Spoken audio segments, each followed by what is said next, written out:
I begged my parents for help at my daughter's hospital bed. Mom laughed and said, "Let her die. Maybe it's time for her to go." My dad said, "She's a burden, your brother's future matters more." So I took everything they cared about. It was supposed to be a normal Tuesday. A quick grocery run, then picking up my daughter Lily from school before her ballet class. But one wrong turn and a distracted driver changed everything. I arrived at the hospital covered in her blood, my own hands trembling as I begged the ER nurse to save her. My 8-year-old, my sunshine, my miracle, after years of infertility, lay unconscious with tubes, machines, and wires attached to her tiny body. Her spine was fractured, her ribs shattered, her left lung collapsing, but she was alive. That's all that mattered to me. Please subscribe to our channel and tell us in comments from where are you watching this video. I sat beside her for hours, refusing to eat, refusing to sleep, just holding her little hand, whispering, "Mommy's here. I won't leave you." Then my phone rang. It was my mother. "Are you done being dramatic?" She snapped the moment I answered. "Your brother has an investor meeting today. Your daughter being in the hospital is making the family look unstable." I blinked in disbelief. "Mom, she almost died." And she interrupted. "Your brother needs your support more than your child does right now. He has a future. That girl is just, well, let's not pretend she was ever going to amount to much. She's just like you, fragile."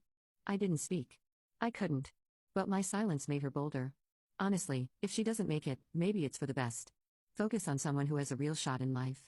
Your brother's pitch could mean millions. Are you really going to skip it because of a kid?" I hung up.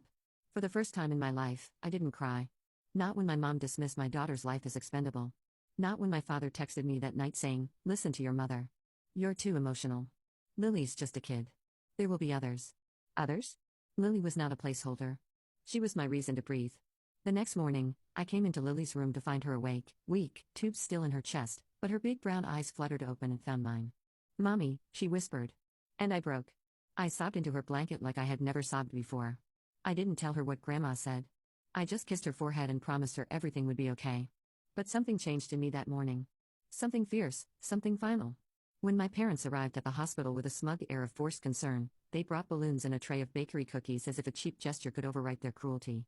My mother leaned in, looked at my child, bruised, half broken, and muttered, "What a shame. Such a pretty face. Wasted." Then she turned to me and whispered with a saccharine smile, "Don't get too attached. It's still touch and go, right? Your brother could really use you tonight. Think about the family." I didn't blink. I didn't flinch, but I recorded her words on my phone in my pocket. The nurse came in just then and my mother's voice shifted into sugary sweetness. "Oh, she's such a fighter, isn't she?" I wanted to scream, but I stayed calm. That night, I told the doctors under no circumstances were my parents to be allowed back in, not even to peek through the glass. They protested. My father even tried bribing the head nurse. But I made sure their names were blacklisted because I'd heard everything.